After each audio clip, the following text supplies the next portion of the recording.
Buenos días, amada iglesia. Vamos a abrir la palabra del Señor en Romanos capítulo 11, versículo 11. Romanos 11, 11. Romanos 11, 11.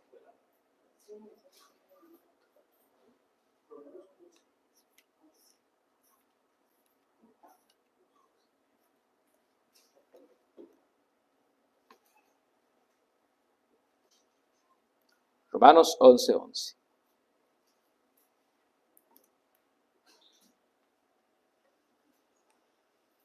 La salvación de los gentiles. Con hoy terminamos un ciclo de los 3 que tiene Romanos, pero vamos a orar en primer lugar. Señor, te alabamos y te bendecimos por traernos el día de hoy, por darnos tu palabra, por darnos tu mensaje, por darnos tu espíritu para comprenderla y para creerla, Señor, en la medida en que la podemos creer. Revela a tu Hijo en nosotros, Señor. Ayúdanos a que amemos a Jesucristo. Ayúdanos a que nos asombremos de Jesucristo, que Él sea nuestro todo, nuestra porción, nuestra fortaleza, nuestro tesoro y todo lo que Él representa para nuestra vida, Señor. Te pedimos que unjas esta palabra con aceite en nuestro corazón, para que no la entendamos solo a manera intelectual, sino que realmente nuestro corazón se aferre a ella, la viva, se goce en ella, tenga esa paz en ella, en todo lo que tú tienes para nosotros. Amén. Como en el tema de hoy es la salvación de los gentiles. Cómo el Señor ha operado para la salvación de nosotros en su plan eterno. Romanos capítulo 11. Voy a hacer una pequeña recapitulación de lo que hemos visto. Romanos capítulo 11 nos habla de cuál es el plan que Dios tiene con su pueblo Israel. Tanto en el rechazo de Israel como en su futura restauración. ¿Y cuál es el plan de Dios que tiene para nosotros o que ha tenido para nosotros los gentiles? ¿Cuál va a ser el futuro de Israel en razón de las promesas que Dios le hizo a Israel en el pacto a los patriarcas? En eso se basa todo el plan de Dios con Israel y con nosotros. Romanos, desde el capítulo 1, versículo 18 hasta el final del capítulo 8, es la parte más doctrinal que nosotros encontramos en toda la palabra de Dios. Nos habla acerca del origen del pecado del hombre, del juicio de Dios sobre el hombre, de la justificación a través de Jesucristo, de la vida en el Espíritu, de cómo luchamos contra el pecado. Tenemos esa larga lista de doctrinas a lo largo de todos estos capítulos. Cuando Pablo llega a Romanos capítulo 9, entra como un nuevo ciclo de enseñanzas que ya no tiene nada que ver con esa como teología sistemática que encontramos en los primeros capítulos. Y en Romanos capítulo 9 al capítulo 11, que vamos a terminar el día de hoy, lo que Pablo nos quiere mostrar es al Dios soberano que controla cada una de las cosas de la historia, poniéndolas como piezas de rompecabezas, cada una en su perfecto lugar, cada uno en su perfecto establecimiento como Dios lo quiso, sin que nada de esas cosas llegara a faltar. Estos capítulos, desde el Romanos 9 al 11, yo espero que la idea que a ustedes les haya quedado a lo largo de todos estos meses no es tanto el conocimiento intelectual de lo que Dios está haciendo, que hay que saberlo, ¿verdad? Sino que a través de estas enseñanzas podamos entender a Dios como Dios, que es lo que nos predicaba Omarcito ahora, que lleguemos a entender a Dios como lo que Él es, porque, ¿verdad? A veces nuestro Dios no es el Dios de la Biblia. Estamos creyendo en un Dios diferente, en un Dios deformado, en un Dios pequeño, en un Dios débil, como si este Dios no tuviera el control absoluto y soberano de todas las circunstancias que nosotros vivimos, como si el Señor no fuera capaz de llevar nuestra pequeña vida al término que Él quiere llevarla. Y por eso somos débiles, y por eso no somos invencibles como la palabra de Dios nos muestra que deberíamos hacer si creyéramos en un Dios que controla todo, que está guiando mi vida y que la va a llevar donde Él quiere llevarla. Y que donde quiere llevarla es bueno, es agradable y es perfecto. Estos capítulos que nos demuestran la soberanía de Dios en acción sobre su pueblo y sobre el mundo, deberían llevarnos a eso. De que ese Dios que ha guiado toda la historia es mi Dios, no es un Dios diferente. Y yo espero que eso es lo que nos haya quedado de toda esta gran enseñanza. Versículo 11 del capítulo 11 de los Romanos. Digo pues, ¿han tropezado los de Israel para que cayesen? En ninguna manera. Pero por su transgresión vino la salvación a los gentiles para provocarles a celos. La idea principal de Pablo, con la que comienza el pasaje, es que esta caída de Israel es una caída temporal. Es decir, no es una caída perpetua, no es una caída permanente, sino que es una caída que cumple los propósitos de Dios para el cual el Señor la permitió y por el cual endureció el corazón de Israel. Cumple un plan eterno de Dios, pero no es permanente. Aún Dios tiene un plan con su pueblo Israel, que va a ser un plan de restauración, que es lo que vamos a ver en este momento. Cuando vemos en el pasaje, han tropezado los de Israel para que cayesen. Tropezaron, pero no es una caída para que se queden allí, sino para que haya un levantamiento. En primer lugar de nosotros los gentiles y posteriormente para con ellos. Pero cuando yo veía este pasaje y Pablo dice, está bien, pecaron y cayeron y fueron separados del Señor, en ese sentido, por el juicio de Dios. Pero Pablo dice, en ninguna manera, o sea, no es permanente. Y esto me lleva a pensar, ¿cuál es la razón para que esa caída no sea permanente? Porque no está en el hombre. Y si no está en el hombre, tiene que estar en el Señor. Vamos a buscar estos pasajes. Génesis capítulo 2, versículo 4. Para enterarnos por qué esta caída no es permanente. Pero sí, Génesis 12, 2 al 4.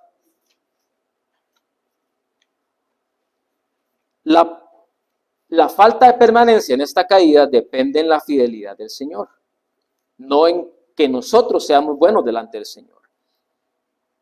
Génesis capítulo 12, 2 al 4, nos habla del llamado de Dios a Abraham.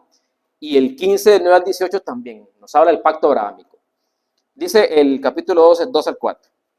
Y haré de ti una gran nación, o una nación grande, y te bendeciré y engrandeceré tu nombre y serás bendición.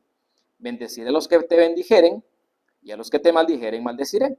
Y serán benditas en ti todas las familias de la tierra. De hecho, en esa última sección es cuando están incluidos los gentiles, cuando estamos incluidos con nosotros. Me voy a adelantar a esto, pero Dios nunca ha hecho ningún pacto con los gentiles. En ninguna parte de la Biblia Dios ha hecho un pacto con nosotros como gentiles. Dios ha hecho un pacto con su pueblo Israel y solo con ellos. Ellos son la nación del pacto. ¿Dónde caemos nosotros? Y serán benditas en ti todas las familias de la tierra. En tu simiente, que su simiente es Jesucristo. Entonces, todas las naciones de la tierra, todo el pueblo gentil, es bendecido en la simiente que es Cristo. Pero Dios no ha hecho un pacto directamente con ninguno de nosotros. Dios hizo un pacto con su pueblo Israel. Y nosotros estamos metidos en esta bendición general a todas las naciones de la tierra por medio de Cristo Jesús. ¿Okay? Ahora vamos al 15:9, un poquito más adelante. 15:9. Del 9 al 18, así lo puse allí. Y le dijo,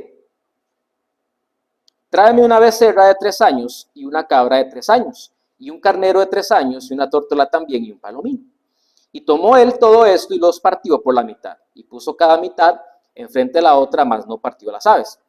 Hago un paréntesis para entender el contexto. En aquel tiempo, cuando una persona hacía un pacto con otra, partían un montón de animales y los ponían en medio y hacían un camino.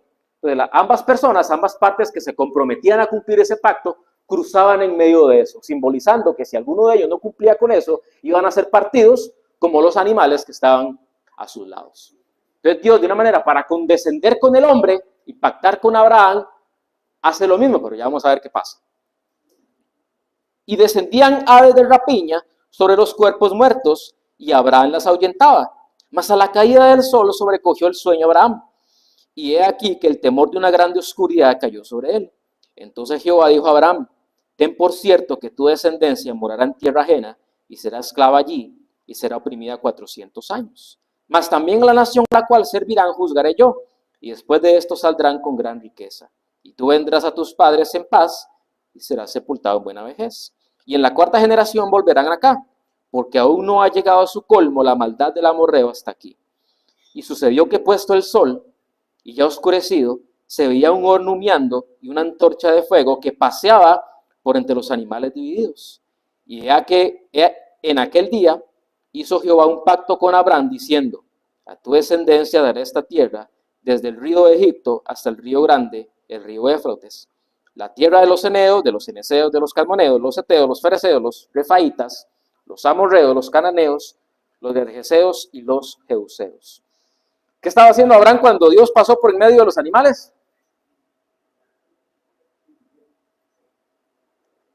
Porque Dios quería establecer que ese pacto lo hizo Él con el hombre, sin que el hombre tuviera nada que ver. ¿Okay? Por eso el texto nos dice que Abraham prepara todo y como que Dios no se apareció. Y él pasó un montón de tiempo y un montón de horas explotando a las aves para que no le arruinaran lo que él ya había hecho. Pero al llegar a la noche, cuando él se durmió, es Dios el que pasa como una columna de fuego. Dios es el que pacta con el hombre, no el hombre con Dios. De tal manera que el pacto abrahámico es un pacto incondicional. O si lo queremos ver de alguna manera, la única condición del pacto abrahámico es Dios mismo, no el hombre. Es un pacto incondicional. Por eso Dios va a salvar a Israel en el futuro, porque nunca dependió del pueblo de Israel, sino de Dios haciendo ese juramento consigo mismo para la bendición de ellos. Por eso Dios es el que pacta con el hombre, no el hombre con Dios. Eso es totalmente aborrecible. Pacto en Jeremías, el nuevo pacto, 31:31. Se llama nuevo pacto porque había uno viejo.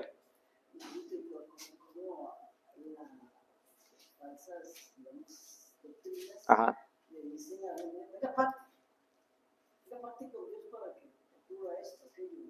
Y vean lo terrible de eso, porque si entendemos en la Biblia que cuando habían pactos entre hombres y ellos no cumplían, era reo de muerte. ¿Usted qué le está diciendo a Dios? Cuando usted pacta con Dios. O sea, yo voy a hacer esto, pero si tú no respondes lo que... Bueno, ni siquiera quiero decirlo porque... La locura del orgullo del hombre. Jeremías 31:31 al 33, nos habla del nuevo pacto, como les decía, se llama nuevo pacto porque había un pacto antiguo, o sea, había un pacto viejo. Yo sé que es muy lógico lo que estoy diciendo. El viejo pacto es el pacto mosaico, el pacto que se hizo en el monte Sinaí. Ese es el único pacto que era condicional. Si Dios le dijo a su pueblo, hagan esto, y yo voy a responder de esta manera. Hagan esto otro, y yo los voy a juzgar de esta otra forma. ¿Por qué ese pacto falló? Porque era condicional, porque dependía del hombre, y evidentemente el hombre no va a cumplir el pacto de Dios a plenitud. Por eso era necesario un nuevo pacto, no como el que Dios había hecho con sus padres, sino uno diferente, que ahora sí va a ser incondicional, basado únicamente en el Señor. Y dice, he aquí que vienen días, dice Jehová, en los cuales haré nuevo pacto con la casa de Israel y con la casa de Judá, no como el pacto que hice con sus padres el día que tomé su mano para sacarlos de la tierra de Egipto, porque ellos invalidaron mi pacto, aunque fui yo un marido para ellos, dice Jehová. Pero este es el pacto que haré con la casa de Israel después de aquellos días, dice Jehová. Daré mi ley en su mente y la escribiré en su corazón. Y yo seré a ellos por Dios y ellos me serán por pueblo. Si usted analiza el versículo 33, en ninguna parte se nos está diciendo que el hombre vaya a hacer algo. Todo lo hace Dios. Yo pondré mi ley en sus corazones. Yo los transformaré. En Ezequiel también está una reafirmación del nuevo pacto con la misma idea. Yo les daré un nuevo corazón con el cual ustedes me van a obedecer y con el cual ustedes me van a amar. No es una posibilidad, es algo que va a ocurrir, ¿ok? Por eso cuando hablábamos antes, en capítulos anteriores de Romanos, si hablábamos acerca del nuevo nacimiento, una persona que no se está santificando, una persona que no está obedeciendo a Dios, no es de Dios. Punto. Porque la Biblia nos dice que cuando Dios nos hace nacer de nuevo, pone su ley en nuestro corazón, y como Él ha puesto su ley en mi corazón y me da un nuevo corazón que ahora le ama, yo lo voy a obedecer. Porque tengo una nueva naturaleza, soy una persona diferente. Es un pacto incondicional. Ya no depende de mí, sino que depende de lo que Dios ha hecho en mí. Y eso no significa que no vamos a fallarle a Dios y no vayamos a pecar. Pero el grueso de nuestra vida va a demostrar que la ley de Dios está escrita en mi corazón y que esa ley es el motor de mi vida, de mis acciones, de mis pensamientos y de mis decisiones. Y como todo pacto, lo vemos en la palabra del Señor, necesita una evidencia, necesita algo que lo selle, como que lo marque, como que lo deje en firme. Vamos a ver en Lucas capítulo 22, 20, cómo se sella el nuevo pacto. Lucas 22, 20.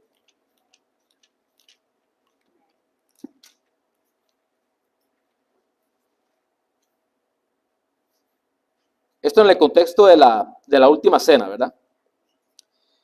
De igual manera, después que hubo cenado, hablando de Jesús, tomó la copa diciendo, esta copa es el nuevo pacto en mi sangre que por vosotros se derrama.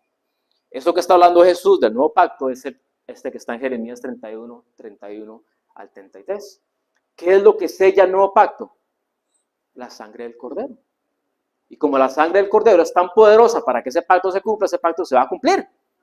Sí o sí, es imposible que no ocurra de esa manera, porque está sellado con la sangre de Jesús. Es el pacto de Dios con Israel, en primer lugar, y por extensión, con todos los gentiles que somos nosotros. Entonces, lo que quiero apreciar con esto es que la futura restauración de Israel no depende del hombre, sino que depende del Señor. Depende de la fidelidad del Señor consigo mismo, con su propia palabra. Y esto aplica también con nosotros en términos de cómo el Señor sostiene nuestra salvación. Vamos a ir a Judas. Judas solo tiene un capítulo. Judas 1, 24, 25. Judas 1, 24, 25. La razón por la cual nosotros todos los días o cada día seguimos siendo salvos es exactamente la misma por la cual Dios va a restaurar a Israel. Por su fidelidad, por su misericordia, por lo que ella ha prometido con nosotros. Ve lo que es el 24 y 25.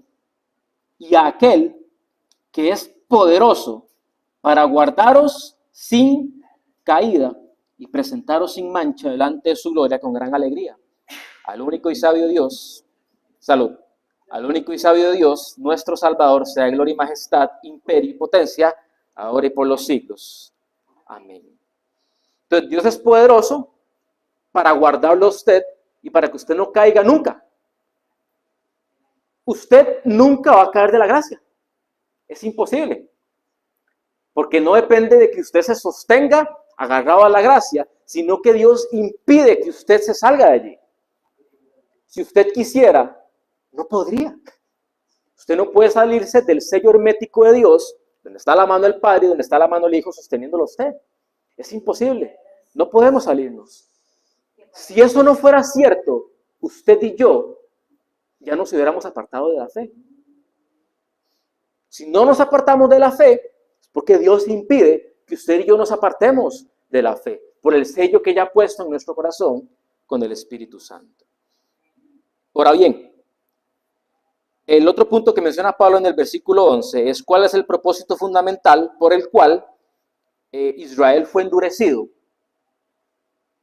y fue separado en este sentido. Y el propósito fundamental era la salvación de los gentiles. Por eso el pasaje dice, pero su transgresión, es decir, su pecado de incredulidad, era su rechazo al Señor, gracias a eso vino la salvación a los gentiles para provocarles a celos. ¿Provocarles a celos a quiénes?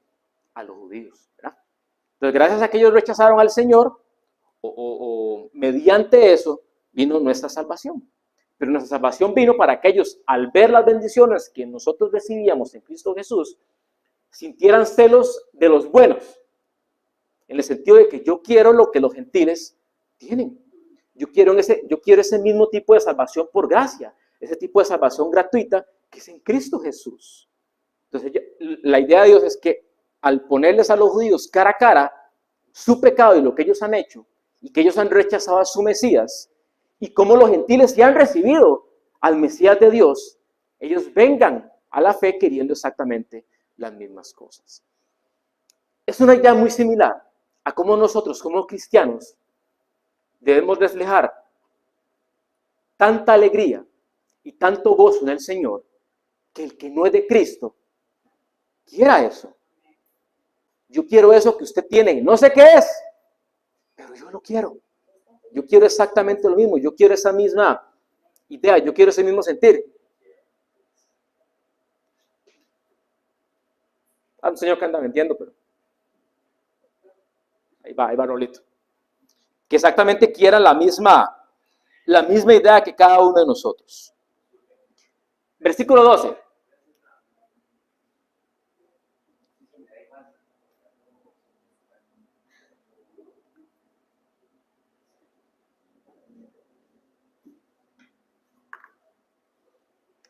Iba a salir yo. Versículo 12. Y si su transgresión es la riqueza del mundo y su defección la riqueza de los gentiles, cuanto más su plena restauración. Las otras versiones que ustedes tienen, ¿qué dice ahí el 12? En vez de esta palabra defección. El 12 de Romanos, ¿verdad? Sí, vamos, cuando ya regreses, en general es Romanos. Sí. Pues si su transgresión ha enriquecido al mundo y su fracaso ha enriquecido a los no judíos, mucho más será lo que logre su plena restauración. Fracaso sería como el sinónimo de. Pero esta palabra defección, yo la tuve que buscar porque nunca la había escuchado. Habla de separarse de algo, pero de manera indigna. De separarse de una causa. Cuando me refiero a una causa es, por ejemplo, bueno, nosotros que como cristianos andamos predicando el evangelio, estamos haciendo la causa de Cristo, ¿verdad? La palabra defección implica que el pueblo de Israel se separó de la causa de Dios de una manera indigna. Porque es indigno que a pesar de todo lo que Dios hizo por ellos simplemente le fueran infieles. Entonces esta palabra defección tiene un peso como muy concho, como muy grosero de lo que implica la separación que ellos tuvieron de Dios. Es que no simplemente fue que se apartaron del Señor, sino que se apartaron de una forma indigna, se apartaron de una forma grosera. Realmente ofendieron al Señor con ese pecado de incredulidad que tuvieron. Ahora bien, dice aquí que la transgresión de ellos es la riqueza del mundo. Yo sé que a veces nosotros vemos la palabra mundo, y por lo general en la teología de Juan, la palabra mundo implica este sistema pecaminoso en el cual nosotros vivimos, que es muy relacionado con carne. Cuando Pablo aquí dice la palabra mundo, está hablando del mundo, el mundo general, no lo está hablando en un sentido moral, sino el mundo en su totalidad. Entonces, ¿cuál es la riqueza del mundo en su totalidad? Cristo. Que ellos no lo sepan es otra cosa, pero la riqueza del mundo es Jesús. Por eso los profetas, cuando están hablando del Mesías, se nos dice que Él es el deseado de las naciones. Porque lo que está deseando el mundo es a Jesús. Eso es lo que no lo saben. Hermano, todo lo que usted desea es Cristo. Eso es lo que usted lo traslada a otro montón de cosas y a otro montón de ídolos. Pero detrás de todo eso, la base es nuestro Señor Jesucristo. Él es el tesoro del mundo y el tesoro de nuestra vida. Nosotros tenemos un deseo innato por ser felices. Él es el Dios de nuestra alegría. Eso es lo que no lo vivimos. No lo saboreamos de la manera que debería ser en ese mismo sentido. Sí. Algo así como lo que hemos dicho muchas veces, todos sabemos, que el hombre quiere llenar un vacío, ¿Ah, sí? un vacío eterno, cosas temporales, y no puedes, Y ahí es donde va el engaño del maligno y el engaño del mundo y por qué vienen todos esos temores. Es que si tu mirada está puesta en las cosas de la tierra, así es como vamos a vivir. Entonces la incredulidad de Israel, algo malo produjo algo bueno. La incredulidad de Israel produjo la salvación de los gentiles. Cuando uno analiza todas estas cosas, sí, porque Dios tiene el poder y la sabiduría para hacer las cosas como a Él le gusta. Y uno se pone a pensar, ¿será que no había otro medio? ¿Verdad? ¿Me explico? Podría haber otro medio, no lo sé, es que a Dios nada lo limita, pero es que en el plan perfecto de Dios ese fue el camino propio para eso. Yo siempre lo pienso mucho en mi vida con las cosas que antecedieron, o muchos errores o muchas cuestiones que hubo en el pasado, que formaron lo que yo soy el día de hoy. Digo, ¿será que pude haber aprendido lo que sé hoy sin haber pasado por eso? No lo creo. No lo sé. Es que, amor, lo dudo. Yo cuando veo la providencia de Dios, veo cada una de las cosas de manera tan necesaria para llegar al día de hoy, que entonces puedo dar gracias a Dios por las pruebas y las tribulaciones. Porque cumplieron un propósito eterno del Señor. Tal vez hubiera podido enseñarme de otra forma, pero no lo sé. Pero si no ocurrió es porque no. Y eso nos consuela a entender cuál es la providencia del Señor. Entonces, si aquello que pasó hace 5 años, que fue malo, produjo un bien, lo que venga va a producir otro bien posterior a. ¿Okay? Eso lo que nos tiene que enseñar es cuando venga la prueba que ya viene caminando, que viene el futuro. Porque ya la que pasó, la aprendimos. Pero cuando viene el futuro, a veces volvemos a caer en el mismo estado que cuando estábamos en aquellas pruebas. Y no debería ser así. Porque todo eso nos debe enseñar para que cuando venga el siguiente golpe de la vida, lo abordemos de una forma diferente, más madura, que no tuvimos en aquella primera instancia. Esta es la idea de los aprendizajes del Señor.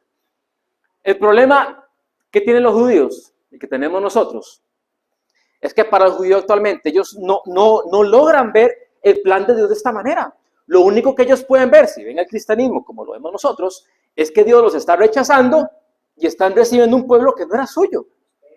¿Sí? Si ellos pudieran ver el plan de Dios, el propósito de Dios, todas las cosas serían diferentes. Pero sus ojos son muy terrenales.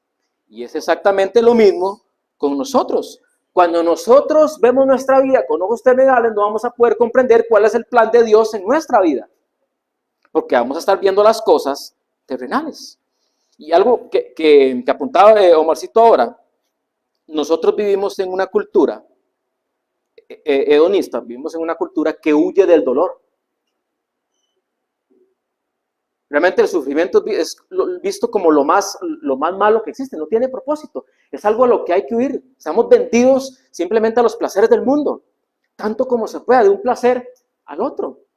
Vivimos una cultura que huye del dolor, porque no ve nada bueno en el dolor, no ve nada bueno en las pruebas. Nosotros a veces oramos y le pedimos a Dios que nos santifique. Y hermano, usted no sabe lo que está pidiendo.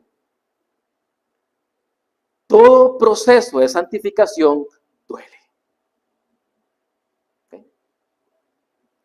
El Señor nos dice que si nosotros vamos a seguir a Él, tenemos que negarnos a nosotros mismos y tenemos que morir a nosotros mismos. ¿Cuándo ha visto usted que morir sea bonito?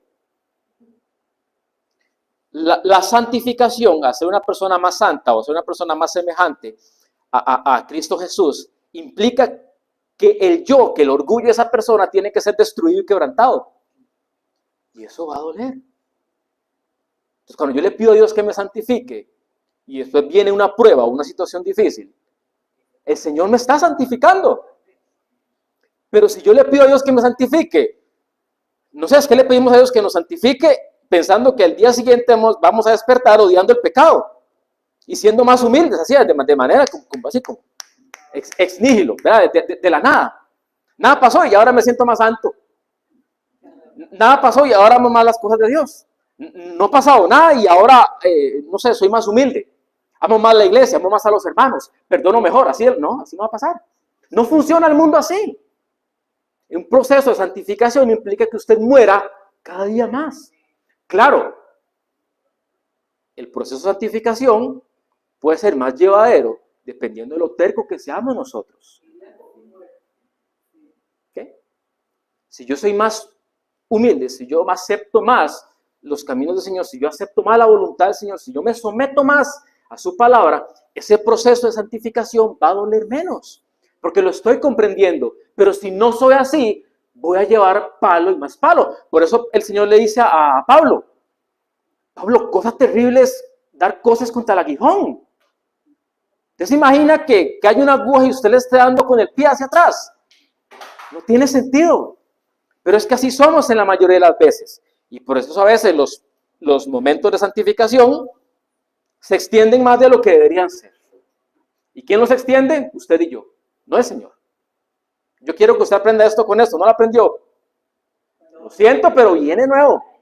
Pero como usted me dijo, usted va a ser formado a la imagen de mi primogénito, de mi unigénito, perdón. Pero usted no se va a ir a este mundo sin la imagen de Jesús. Hasta que usted llegue al final de sus días, Dios va a estar puliendo la imagen de Cristo en usted una y otra y otra y otra vez. La santificación nunca va a parar. ¿Okay? Usted es justificado, nace de nuevo, y de aquí a la gloria, todo ese interín, todo ese camino, se llama santificación. No cesa, no para. Por eso un cristiano que tiene 10 años en el cristianismo no puede ser el mismo cuando vino a Cristo que en el día de hoy. No puede ser. Y si lo es, bueno, qué pena, pero es los que Pablo le dice a los hebreos. Ustedes deben ya ser maestros. Hay que enseñarles de nuevo.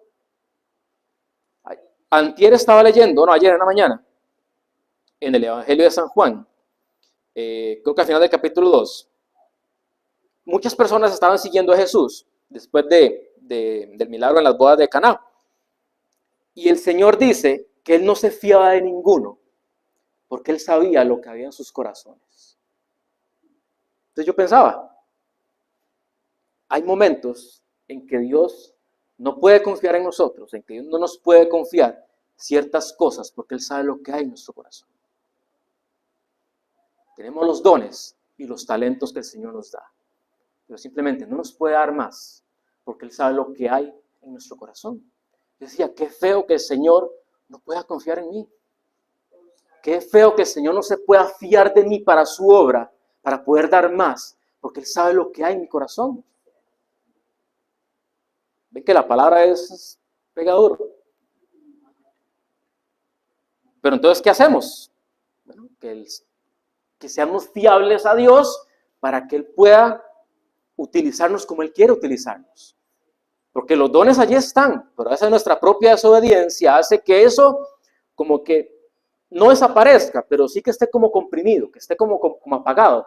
Recuerden, creo que es en Tesalonicenses, que Pablo dice, no apaguéis al Espíritu de Dios.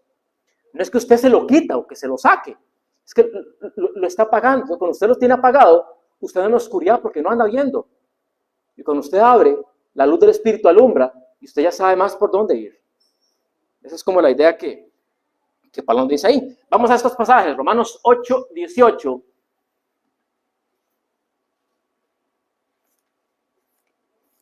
Romanos 8, 18.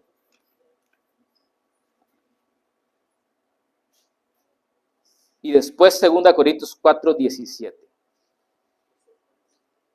Leo estos pasajes con la idea en mente que les venía diciendo, ¿verdad? Si tenemos ojos terrenales, no vamos a poder ver el obrar de Dios en nuestra vida. Dice el de Romanos, pues tengo por cierto que las aflicciones del tiempo presente no son comparables con la gloria venidera que en nosotros ha de manifestarse. Ese es el tema. Realmente tengo por cierto que lo que vivo aquí no se compara con lo que voy a vivir allá, porque intelectualmente lo sabemos. O sea, el cielo es glorioso, el cielo es... Ahí está Dios, ahí está el Señor Jesucristo. O sea, ¿verdad? Pero el punto es este. Tengo por cierto que las aflicciones del tiempo presente no son nada en comparación con la gloria venidera que hay de manifestarse. Ese es el punto, porque si yo creo esto, entonces las situaciones difíciles que estoy viviendo aquí, a la luz de la eternidad, no tienen peso. Y así va a ser. Bueno, leamos el otro para terminar con la idea. 2 Corintios 4, 17.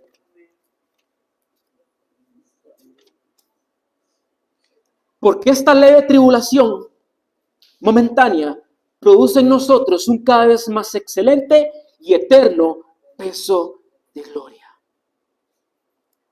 Pablo está aquí comparando el peso de esta vida, el peso de las tribulaciones que pasamos aquí, con el enorme peso de la gloria venidera. Y lo que yo entiendo cuando leo esto es lo siguiente. Cuando estemos en el cielo, con el Señor y en conjunto con toda la iglesia, y tengamos toda la memoria de todo lo que vivimos aquí, vamos a ver hacia atrás y vamos a decir, Por lo que me vivía, no era nada, era muy pequeño ese hijo. era un peso. Pero en comparación con lo que estoy viendo ahorita, con lo que estoy disfrutando ahorita, está bien, estuvo bien, no importa. Porque ahorita lo podemos decir, ahorita yo lo puedo decir con todo lo que viví. No importa, está bien, ya pasó, ya pasó. Ya el Señor me sanó y no solo me sanó, me fortaleció en un montón de áreas y me enseñó un montón de cosas. Entonces, ¿cuánto más lo vamos a ver allá? Cuando estemos allá vamos a decir, lo que el Señor me prometió, aquí está, se está cumpliendo. Y este peso nadie me lo va a quitar, este gozo nadie me lo va a quitar. Y todo lo que viví, ya no importa. La palabra dice que el Señor tiene una redoma, una bolsita donde tiene todas nuestras lágrimas. Y la idea es que no va a haber ningún dolor en esta tierra que no vaya a ser consolado por el Dios de toda consolación. Si pudiéramos ver el plan de Dios de esta manera, entonces nuestro enfoque en nuestra vida va a ser diferente, ¿verdad? Versículos 13 y 14 de Romanos, el capítulo que estamos viendo, el 11.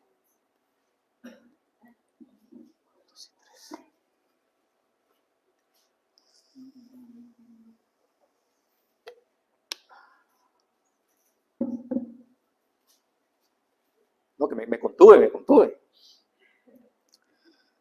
Porque a vosotros hablo, gentiles, por cuanto yo soy apóstol a los gentiles, honro mi ministerio, por si en alguna manera pueda provocar a celos a los de mi sangre y hacer salvos a algunos de ellos. La labor del ministro de Dios. Esta imagen es de la parábola de los talentos.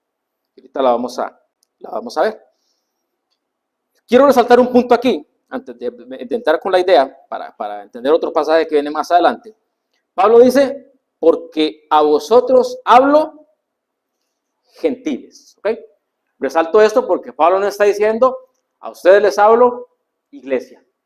Entonces, tiene una idea detrás de lo que Pablo está hablando. Pablo está dividiendo de manera general al pueblo judío y al pueblo gentil. Entonces, cuando Pablo dice, hablo a vosotros gentiles, no tiene en mente que está hablando con que todas las personas a las que están escuchando son salvos, sino gentiles, ese grupo al cual se volcó Dios después del rechazo del pueblo de Israel. Vamos a ver por qué esto es importante, pero más adelante. Pablo había sido llamado como apóstol a los gentiles, pero digamos, eso no lo limitó, no lo frenó al gran ministerio evangelizador que él tenía en su corazón. Porque en varias partes de la carta de los romanos hemos visto cómo él se dolía porque su pueblo no creía en el Señor.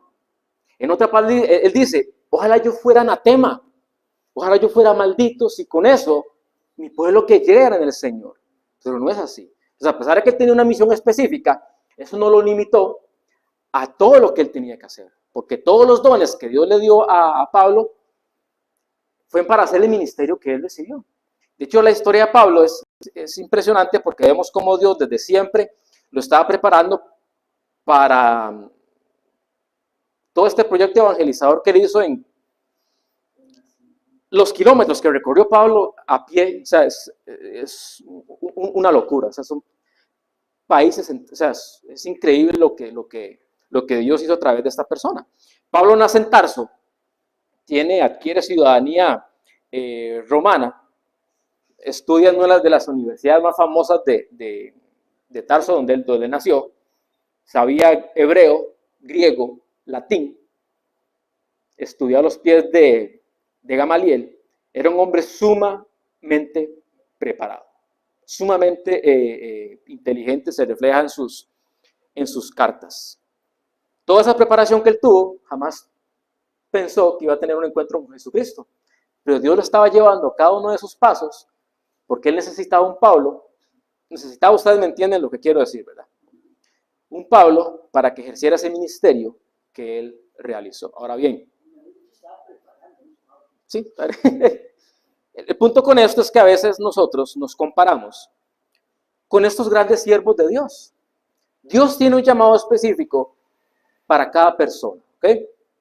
Cada persona no puede compararse con los demás. Cada persona debe compararse con los talentos y el llamado que Dios le hizo a esa persona. Es decir, yo debo compararme conmigo mismo para la obra que le estoy haciendo al Señor. Todos sabemos que podemos dar más. No porque aquel hermano tenga más capacidad, no, sino porque yo sé lo que Dios me dio. Y no estoy dando lo que Dios me dio para dar. Vamos a la parábola de los talentos. Entonces, jamás nos vamos a comparar con el apóstol Pablo, porque tuvo un llamado específico. Pero tampoco eso nos puede decir, entonces yo no voy a hacer tal y tal cosa. Porque a todos nosotros Dios nos dio talentos, nos dio dones para ponerlos a trabajar y no los estamos poniendo a trabajar con el nivel o la calidad con la que el Señor nos dio. Entonces leo para ustedes la parábola de los talentos en Lucas 19, capítulo 11. Lucas 19, capítulo 11. Oyendo ellos estas cosas, prosiguió Jesús y les dijo una parábola, por cuanto estaba cerca de Jerusalén, y ellos pensaban que el reino de Dios se manifestaría inmediatamente. Dijo pues, un hombre noble se fue a un país lejano para recibir un reino y volver. Y llamó a 10 siervos suyos, les dio 10 minas, y les dijo, negociad entre tanto que vengo. Pero sus conciudadanos le aborrecían y enviaron tras él una embajada diciendo, no queremos que este reino sobre nosotros. Aconteció que vuelto él, después de recibir el reino, mandó llamar ante él a aquellos siervos a los cuales había dado el dinero, para saber lo que había negociado cada uno. Vino el primero diciendo, Señor, ¿tu mina ha ganado? 10 minas. Él le dijo, está bien, buen siervo, por cuanto en lo poco has sido fiel, tendrás autoridad sobre 10 ciudades. Vino otro diciendo, Señor, tu mina ha producido 5 minas. También a este dijo, tú también sé sobre 5 ciudades. Vino otro diciendo, Señor, aquí está tu mina, la cual he tenido guardada en un pañuelo. Porque tuve miedo de ti, por cuanto eres hombre severo, que tomas lo que no pusiste y ciegas lo que no sembraste. Entonces le dijo, mal siervo, por tu propia boca te juzgo. ¿Sabías que yo era hombre severo, que tomo lo que no puse y que ciego lo que no sembré? ¿Por qué pues no pusiste mi dinero en el banco, para que al volver yo lo hubiera recibido con los intereses? Y dijo a los que estaban presentes, quitadle la mina y dadla al que tiene las 10 minas. Y ellos dijeron, Señor, tiene 10 minas. Pues yo digo que a todo el que tiene se le dará, mas al que no tiene aún lo que tiene se le quitará. Y también a aquellos mis enemigos que no querían que yo reinase sobre ellos, traedlos acá y decapitadlos delante de mí. Dios otorga sus dones y sus talentos en razón de lo que Él sabe, de lo que podemos manejar y lo que somos. ¿Okay? Algunos nos da 10 minas, algunos nos da 5, algunos nos da 1. Pero cada una de esas cosas hay que ponerlas a trabajar sí o sí. Pero a veces nos conformamos con la mina que el Señor nos dio y la guardamos en un pañuelo. Entonces ahí está el talento y ahí está el don, pero no está haciendo nada. Estamos como este. Está tranquilo porque de ahí no perdió la mina, no perdió el talento, está ahí guardado. Pero no está haciendo nada, no está produciendo absolutamente nada para el reino de Dios. La mies es mucha, pero los obreros son pocos. Y por eso es lo que les mencionaba al inicio. Si yo no estoy poniendo a trabajar todo lo que el Señor me dio con pasión y fervor, el Señor no me va a dar más. El Señor quiere ponerme a gobernar sobre 10 ciudades, pero no puede. Porque yo no he querido. Porque yo no he permitido al Espíritu obrar en mí. Porque yo no he ponido mi cuerpo, mi carne y mi sangre al servicio del Señor. Porque siempre he estado con excusa tras excusa delante de Él. Y los dones están allí, el Señor no los va a quitar. Pero no están haciendo nada. El Señor quiere que nosotros pongamos a trabajar en comparación conmigo mismo. No con el hermano, conmigo mismo. Todos tenemos diferentes talentos, pero conmigo mismo a dar el 100% de lo que yo puedo dar. A dar lo máximo de lo que yo puedo dar, de lo que yo le puedo dar al Señor. Como hizo el apóstol Pablo. Era el apóstol de los gentiles, pero eso no lo relegó a la obra que tenía por sus hermanos del pueblo de Israel. Y ya vemos lo que hizo este hombre en la historia. Versículos 15 y 17 de Romanos. Del 11, ¿verdad? Volvemos a Romanos capítulo 11.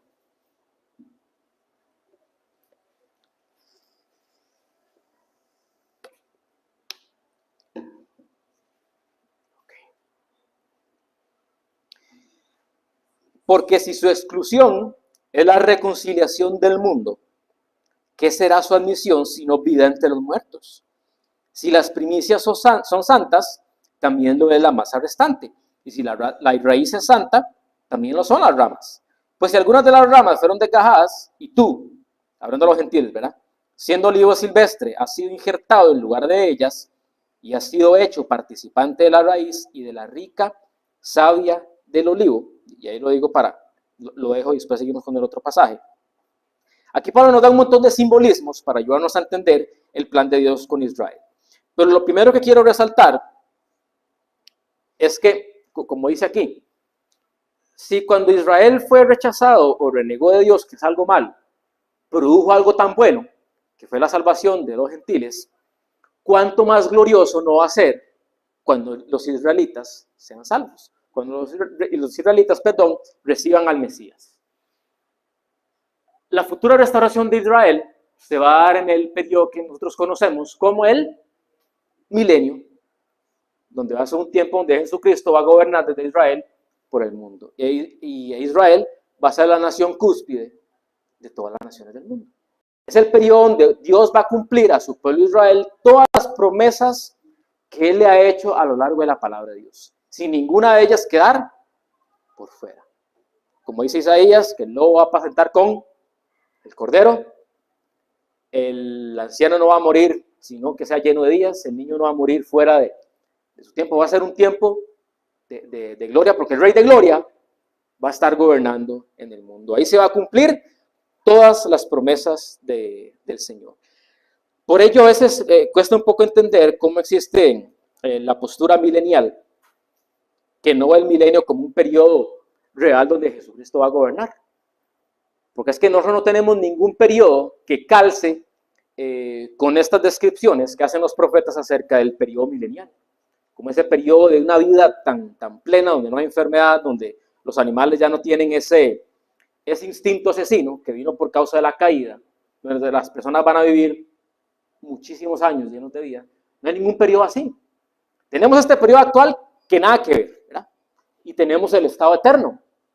Es necesario que haya un periodo en medio de esos dos, que es lo que conocemos como el milenio. Ahora bien, Pablo nos da una serie de simbolismos que son muy claros. Realmente cuando uno lo viene leyendo de corrido, son muy claros lo que significa cada uno. Los traigo aquí a colación porque he escuchado tantas cosas, primordialmente en la teología de la prosperidad, de que si usted es una masa santa, todos sus hijos van a ser santos y van a venir a la fe y después otras cosas y el dinero, las primicias, que es preferible ver. Pablo menciona el pedazo de masa y la raíz. El pedazo de masa y la raíz nos habla de los patriarcas. ¿Verdad? Es como que Pablo habla de, hay algo que fue primero, que fueron los patriarcas, Abraham, Isaac y Jacob. ¿Verdad? De ellos viene toda la nación de Israel. Entonces, tanto el pedazo de masa como la raíz son los patriarcas. Toda la masa y las ramas son el pueblo de Israel. Es decir, todo lo que sale de esa raíz y brota es Israel. De hecho, Pablo lo que tiene en mente aquí es la imagen del olivo. El olivo era un árbol demasiado importante, no solo para Israel, sino para los tiempos de aquel tiempo de agricultura. Por eso el Señor en los profetas asemeja el olivo con Israel. Bueno, en estos pasajes que tenemos aquí. Algunas de las ramas hacen referencia al Israel incrédulo. Es decir, una de esas ramas no recibieron al Señor y fueron cortadas, fueron desgajadas. Pero no dice que todas las ramas. Esas otras ramas que no fueron desgajadas son los que creyeron en el tiempo de Jesús y los que van a creer en el tiempo del fin. El olivo de manera general es Israel y el olivo silvestre son los gentiles. En aquel tiempo, ahorita lo vamos a ver más adelante, donde Pablo nos dice que nosotros como olivos silvestres fuimos injertados en el olivo principal que es Israel. Eso en aquel tiempo, en términos de agricultura, era una abominación, es decir, no se hacía porque usted no va a meter algo silvestre, algo que no tiene fruto, en algo que funciona. Más bien se hacía al revés. Las ramas del olivo bueno se metían en el tronco del olivo silvestre para que éste se nutriera más y pudiera producir aceitunas, ¿verdad? Donde sacaban el aceite. Entonces Pablo como que lo invierte ese tema de agricultura para decir, vean el Señor cómo opera, que hace algo que es como contra natura para meterlos a ustedes en la salvación. Y la rica savia, de la cual disfrutamos todos nosotros, simplemente son las bendiciones del pacto abrahámico. Y apunta a esa salvación salvífica que es únicamente por gracia. Entonces la simbología es solamente muy clara. En caso de que ustedes escuchen todo ese montón de herejías con temas de la prosperidad, de la sanidad, de que sus hijos van a ser salvos solo porque usted es salvo, puede ser que sí, puede ser que no. Esperemos que sí, pero el hecho de cuando la palabra nos dice que la esposa santifica, la esposa que es creyente y el marido que no lo es, que ella, por su estado de santidad en el Señor, santifica a sus hijos y a su marido, es porque les trae bien a ellos. Pero no quiere decir que ella, por su santidad, los aparta para salvar. No, cada uno tiene su encuentro particular con el Señor. Pero no deja de ser cierto que como usted como creyente, usted trae bendición a ese hogar y a las personas que los rodean. ¿Okay? Leo del 18 al 20, Romanos 11. Aquí Pablo va a hacer una cierta reprimenda ante el orgullo que a veces nosotros tenemos como creyentes. El 18 y el 20, sí, siguiendo el 11, ¿verdad? No te jactes contra las ramas, es decir, contra las ramas que fueron desgajadas. Y si te jactas, sabe que no sustentas tú a la raíz, sino que la raíz te sustenta a ti. Claro, ¿verdad? Pues las ramas, dirás, fueron desgajadas para que yo fuera injertado. Bien, por su incredulidad fueron desgajadas. Pero tú por la fe estás en pie. No te ensoberbezcas, sino teme. O sea, la idea de Pablo aquí es que podía haber un cierto orgullo en el pueblo gentil para decir, ellos fueron desechados porque no creyeron y ahora vean nosotros, somos el nuevo pueblo de Dios. Pero es que si ellos fueron desgajados fue porque no creyeron en el Señor. Y si nosotros creímos no fue porque fuimos más inteligentes, no fue porque fuimos más cargas, no fue porque creímos de nuestra propia voluntad, fue porque fuimos injertados en la raíz y por la cual creemos, porque hemos nacido de nuevo. Es decir, que nuestra permanencia en la fe es por el Señor que nos hace permanecer en esa fe. Exactamente, o sea, viene de esa misma raíz, no se sustenta en cada uno de nosotros. ¿Cuál es nuestra actitud entonces ante Israel en este tema? A veces cuando vemos las historias del Antiguo Testamento y vemos cómo Israel pecaba contra el Señor lo restauraba, lo levantaba, lo protegía y volvían a hacer lo malo del Señor, se crea en nosotros como una especie de orgullo santo, entre comillas, un orgullo religioso, digámosle, de que nosotros no somos así, de que no llegamos a tal extremo, de que no hacemos tantas cosas, pero con muchas otras actitudes somos exactamente igual. Pero a veces viene como ese orgullo totalmente pecaminoso de que Israel hizo que nosotros no lo haríamos. Que si hubiéramos estado allí, nosotros no hubiéramos entregado al Mesías. Créanme que sí. Hubiéramos estado entre el mismo grupo de personas que clamaban diciendo, crucifícale. No somos diferentes a ellos. Por eso Pablo dice aquí, no nos ensoberbezcamos, sino temamos al Señor, en ese temor reverente. ¿Cuál es nuestra actitud ante las demás religiones? Porque también, a veces los evangélicos nos creemos, yo no sé. Es cierto, una cosa es que nosotros tengamos la verdad de la palabra de Dios con el apoyo de la evidencia que está aquí. Eso es totalmente cierto y hay que defender la verdad de la palabra del Señor. Pero otra cosa es que eso nos hace arrogantes ante las demás personas, como sentirnos como superiores. Si entendemos que somos salvos por la gracia de Dios y si entendemos que aquellos que están en el error No han recibido esa salvación que nosotros hemos recibido. Y por eso están allí. Y que antes nosotros estábamos allí. Eso es lo peor. Que antes usted y yo estábamos allí. Totalmente confundidos en doctrinas erróneas, doctrinas diabólicas y demoníacas. Pero caemos en un estado de que, como de que no somos sensibles con el otro, ¿verdad? Hay que hablar de la verdad. Totalmente. Pero llenos de amor y llenos de humildad. ¿Y cuál es nuestra actitud con el hermano que es débil? Siguiendo la misma línea, ¿verdad? A veces queremos como que todas las personas tengan la misma madurez espiritual. Y entonces como que no soportamos ciertas, no sé, reacciones o comportamientos que a nuestro juicio no son correctos. Entonces no somos sensibles contra el hermano que es débil, que tal vez está luchando contra un pecado, que tal vez está luchando contra una prueba. Lo juzgamos, o somos muy duros con él, o no lo sé, lo que sea. El punto es cuál es mi actitud contra el hermano que es débil. Hay hermanos complicados.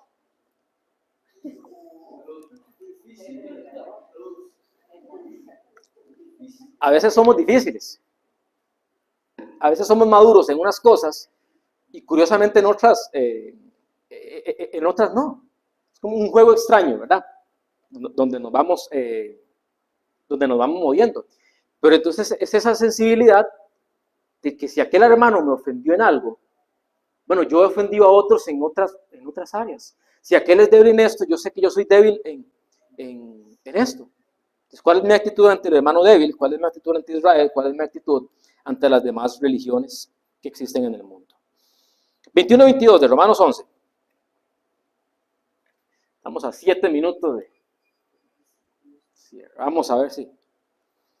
21-22. Porque si Dios no perdonó a las ramas naturales, es decir, a Israel, a ti tampoco te perdonará. Mira pues la bondad y la severidad de Dios. La severidad ciertamente con los que cayeron, pero la bondad para contigo si permaneces en esta bondad. Pues de otra manera, serás cortado. Por eso yo les decía que era un detalle muy importante cuando Pablo dice, a vosotros os hablo gentiles, no dice iglesia. Porque el texto dice, y a ustedes tampoco los perdonará. Yo decía, hombre, ¿cómo no los va a perdonar? Si, o sea, que van a hacer, que van a perder la salvación. Uno retrocede y uno entiende a quién le está hablando Pablo de una manera general. Entonces, estos pasajes nos hablan acerca de la severidad y la justicia de Dios. Y nos hablan de las advertencias de no obedecer. Cuando Pablo hablaba aquí de los gentiles, recordemos, por ejemplo, en las cartas a las iglesias en Apocalipsis, el Señor a través de Juan les advierte que si no cambian su estilo de vida, el Señor va a venir en juicio y los va a cortar de raíz. Y de hecho, todas esas iglesias, excepto una que no recuerdo, creo que era Esmirna, todas esas iglesias ya no existen.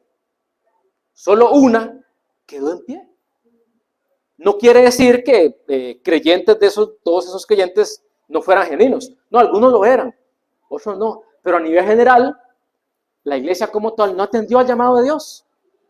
No atendió al llamado de Dios y fueron desgajados, fueron cortados. Vamos a 2 Tesalonicenses, capítulo 2. 2 Tesalonicenses, capítulo 2, versículo 8.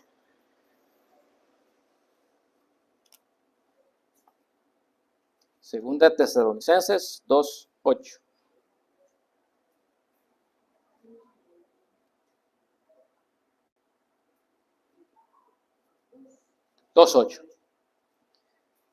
Aquí la idea es la siguiente.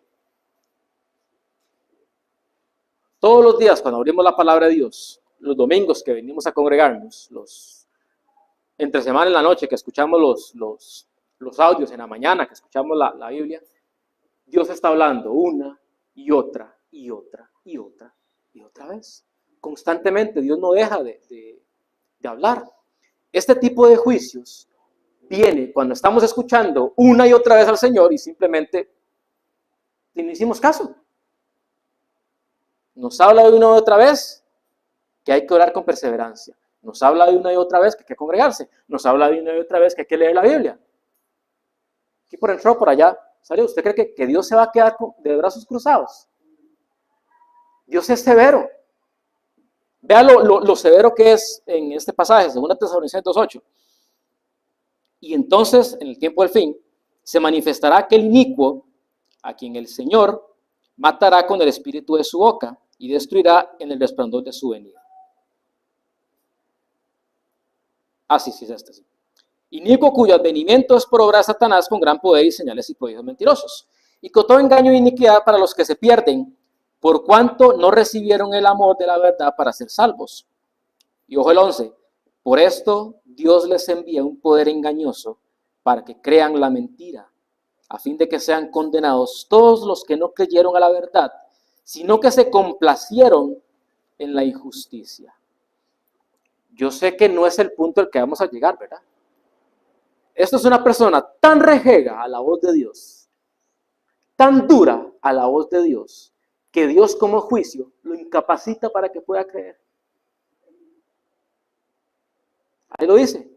Dios les endurece el corazón para que crean a la mentira. De hecho, en Apocalipsis el Señor dice, y los que no estaban escritos en el libro de la vida son los que adorarán a la bestia. Tienen el corazón tan endurecido que no tienen otro remedio que adorar a la bestia. Pero para sacar una enseñanza de aquí, de verdad el Señor nos habla con la verdad todos los días. Como decíamos al comienzo, en la medida en que yo la ponga por obra, aunque me cueste, el Señor tiene que disciplinarme.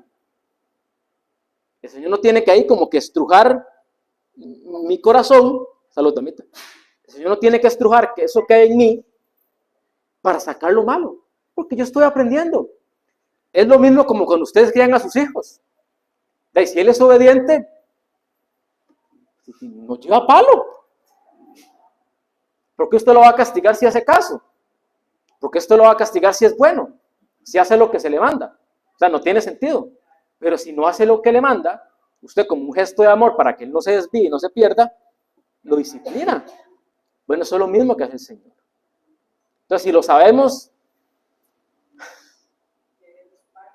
sí, esa es la idea, porque a veces elegimos el palo.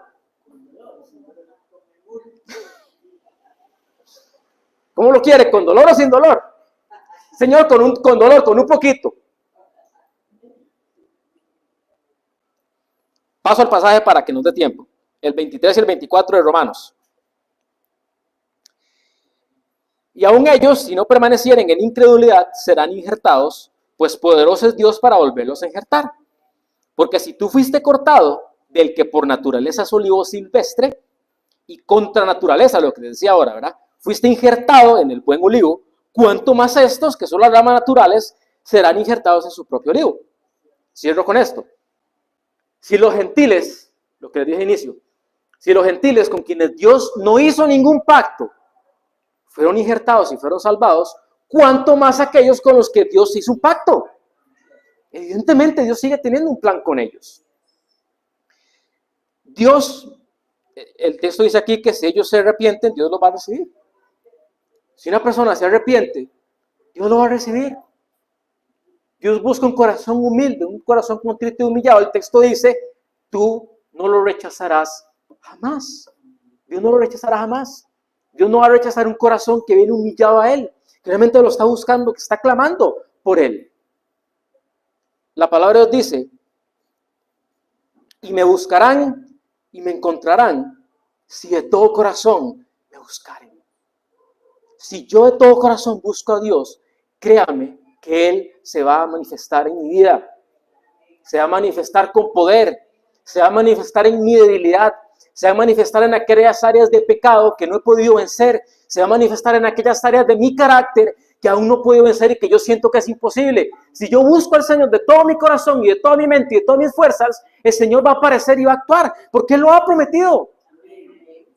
Pablo dice, yo sé en quién he creído y sé que no seré avergonzado. Sabemos en quiénes hemos creído. Dios solo demanda un corazón contrito y humillado delante de Él. Yo sé que a veces nos sentimos como que le hemos fallado al Señor, como que ya no merecemos nada de Él. Y está bien si tenemos al Espíritu de Dios, es lo que debería ocurrir si no estamos caminando como debemos. Pero ¿por qué no hacemos esto entonces? ¿Por qué no volvemos a Él? ¿Por qué no venimos a Él? No importa cómo nos sintamos, no importa lo que hayamos hecho, no importa en el sentido espiritual en que nos sintamos. El Señor solo quiere que vengamos a Él, que nos sintamos como aquel hijo pródigo que entendió lo mal que estaba, pero él sabía que tenía una casa y sabía que tenía un padre que le amaba. Oremos. Dios eterno, te damos gracias por tu gran misericordia, por tu gran bondad, por tu paciencia con nosotros y por tu enorme fidelidad, Señor. Gracias porque tú eres el que hace los pactos, tú eres el que jura por tu propio nombre, Señor, para llevar a la realidad conforme a tu tiempo, tu gran y maravilloso propósito. Gracias, Señor, porque entendemos que nuestra salvación desde el inicio hasta el fin depende de ti.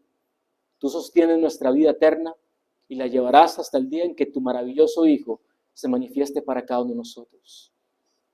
Padre eterno, te suplico que nos ayudes a gozarnos en todo este proceso de santificación hasta que nuestro rostro sea igual al rostro de tu Hijo. Que recibamos cada cosa que venga en nuestra vida con gozo, viendo tu mano maravillosa operando en nosotros, Señor. Que nunca veamos tu mano como la de un padre grosero, sino siempre como la de un padre amoroso, que nos quiere llevar al bien, Señor, que nos quiere guardar del peligro, que nos quiere guardar del pecado, que nos quiere guardar del mal. Que te amemos, Señor, que te alabemos, que te glorifiquemos en todo lo que somos. Y bendice, tú que eres el Dios de toda consolación, a cada uno de mis hermanos, a cada uno de ellos en sus pruebas, en sus tribulaciones, para que a partir de hoy, Señor, vean con sus ojos cada una de esas cosas como tu mano maravillosa, tejiendo un futuro precioso en Cristo Jesús que está por venir. Amén.